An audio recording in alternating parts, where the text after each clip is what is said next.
So to try to fix that shitty looking intersection where the 1095 meets up with the mild steel, right there, it just always looks like shit. It's hard to get it to weld. So I think I need to forge in a cavity that looks something like this to accept that steel without having an unwelded section right there in front of that eye. I'm not sure if that makes sense to you all, but it makes sense to me, and that's all that matters.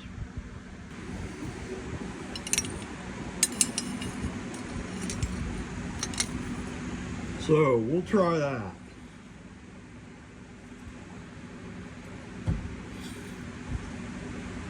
And see how that goes. I'll take that home and weld it because it's so much easier to do it in a gas forge.